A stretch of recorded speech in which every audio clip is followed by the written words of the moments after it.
வாழ்க்கையில் கஷ்டம் வருது, வாழ்க்கையில் துன்பம் வருது, இந்த மாதிரி பல விஷயங்கள் வருது, ஆனந்தமும் உடனே வருது. சரி, இப்போ இந்த கஷ்டமெல்லாம் வரும்போது கண்டிப்பாக எல்லாத்துக்குமே கவலையும் கூட வரும். கவலை கூட வருதோ இல்லையோ, கடவுள் மீது ஒரு கோபமும் வரும். என்ன இவ்வளோ கஷ்டம் கொடுக்குற, இவ்வளோ துன்பம் கொடுக்குற அப்படிங்கிற மாதிரி வரும். ஆனால் இதையெல்லாம் தாண்டி ஒரு மனிதன் மேலேற வேண்டும் என்றால், இப்போ பகைவர்கள் நமக்கு தீமை செய்தாலுமே கூட அந்த தீமை நமக்கு ஒரு பொருட்டல்ல, இது இறைவன் தொடர்ந்து கொடுப்பதாக இருந்தாலும் ஏதோ ஒரு காரணத்திற்காக தான் நடைபெறுகிறது அப்படின்னு தெரிந்து கொள்ள வேண்டும். நான் செய்யாத ஒரு விஷயம் எனக்கு சேராது. எப்பொழுதுமே நல்லா தெரிந்து கொள்ளுங்கள், நாம் செய்யாத எந்த ஒரு வினையும் நமக்கு சேராது. அப்படி ஒன்று வருது, அதை இறைவன் நமக்கு கொடுக்கின்றார் அப்படின்னா நல்லா தெரிந்து கொள்ள வேண்டியது, அது எங்கோ நாம் கடன் மிச்சம் வைத்திருக்கின்றோம் அப்படிங்கிறத அதிலிருந்து தெளிவாக புரிஞ்சுக்கணும். ஏதோ ஒரு ஜென்மத்தில் யாரோ ஒருத்தருக்கு நம்ம செஞ்ச வினையானது இப்பொழுது நமக்கு திரும்பி வருகிறது அப்படின்றது தெளிவாக தெரிஞ்சுக்கணும். அப்படி ஒரு பக்குவப்பட்ட மனதிற்கு நம்ம வந்துட்டோம் அப்படின்னா பகைவர்களை கூட நேசிக்கக்கூடிய ஆற்றலை நாம் பெற்றுவிடுவோம். சாதாரண விஷயம் அல்லவல்லவா?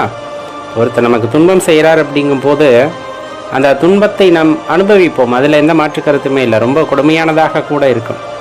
ஆனால் இது எனக்கு அதுவாக நடந்திருக்குமா அப்படின்னு யோசிச்சா, ஏதோ ஒரு காலகட்டத்தில் நான் யாருக்கோ ஒன்று செஞ்சது திரும்பி வருது. ஏன்னா இது கர்மா அப்படிங்கிறது சாதாரண விஷயம் கிடையாது.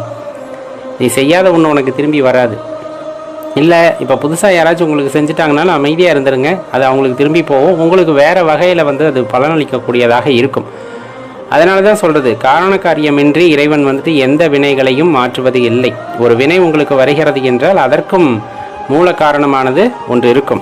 இதை தெளிவாக புரிஞ்சுக்கிட்டவங்க பகைவர்களையும் நேசிக்கக்கூடியவர்களாக இருப்பார்கள். ஏன்னா இப்போ ஒரு வேளை அந்த எதிரிகளோ பகைவர்களோ உங்களுக்கு அந்த தீங்கை செய்யாமல் விட்டிருந்தால் அது இன்னும் வேறு விதமாக வேறு அளவு கோளுடன் அது நம்மை பாதிக்கக்கூடும். அப்போதைக்கு அந்த வினையை நான் கழிக்க வேண்டும் என்றதற்காக இறைவன் அதை கொடுத்திருக்கிறார் அப்படிங்கிறத நம்ம உணர்ந்து கொள்கின்றோம். அப்படிங்கும்போது கண்டிப்பாக எல்லாத்தையும் சாதாரணமாக எடுத்துக்கக்கூடிய மனநிலைக்கு அது கொண்டு விட்டுரும். அப்போ தான் அந்த மனசில் அந்த யதார்த்தம் அப்படிங்கிறது வரும். இப்படி நினச்சிட்டோம் அப்படின்னா புதுசாக நம்ம மனசில் யாருக்கும் கேடு நினைக்க மாட்டோம். ஏன்னா இந்த வலி நமக்கு அதிகமாக இருக்கிறது அப்படிங்கும்போது இதை நாம் ஒருவருக்கு திரும்ப செய்கின்றோம் அப்படிங்கும்போது எவ்வளோ வலி ஏற்படும் அப்படின்னு நமக்கு தெரியும். இன்னொன்று, ஏதோ செஞ்சனால தான் இப்போ இந்த வலியானது நமக்கு வந்திருக்கிறது. அதனால் தயவு செஞ்சு இனிமேல் எதுவும் செய்யாமல் இருந்தோம்னா இந்த மாதிரி பிரச்சனைகள் நமக்கு வராமல் இருக்கும் அப்படிங்கிற அந்த ஒரு தெளிவானது அந்த மாதிரி காலகட்டங்களில் தான் உண்டாகும். அதை பொறுமையாக அணுகணும். அதுக்கான ஆற்றலை இறைவனை எல்லாத்துக்கும் கொடுக்கட்டும் அப்படின்னு தான் வேண்டிக் கொள்ளலாம். ஒரு சின்ன விஷயம், இதை புரிஞ்சுக்கிட்டோம் அப்படின்னா இப்போ நம்ம சொல்லக்கூடிய விஷயத்துக்கு உங்களுக்கு இது உறுதுணையாக இருக்கும். இப்போ நிலம் பக்குவப்படுத்தப்பட்ட நிலம், நம்ம என்ன பண்ணுறோம் அப்படின்னா விதையை மட்டும் அங்கே போட்டு வைக்கிறோம். போட்டதுமே முளைச்சிடுமா அப்படின்னா முளைக்கிறதுக்கு வாய்ப்பு இல்லை. ஏன்னா எந்த ஒரு வினை நடக்கணும்னாலும் பஞ்சபூத சேர்க்கை ஒரு விகிதத்தில் இருந்தால் தான் இது நடைபெறுகிறது. இருந்தாலும் அந்த விதை முளைத்து மரமாவதற்கு அடிப்படை அப்படின்னு பார்த்தோம் அப்படின்னா நிலம், அதிகபட்ச தேவை நிலம் அப்படிங்கிறது. அதுக்கப்புறம் நீர், பஞ்சபூத சேர்க்கையில் இருக்கக்கூடிய ஒவ்வொரு சக்திகளும் அதற்கு தேவை. அப்போ இந்த விதை முளைப்பதற்கு ஆதாரமாய் விளங்குவது அப்படின்னு பார்த்தோன்னா பஞ்சபூத சேர்க்கை. சரிங்களா?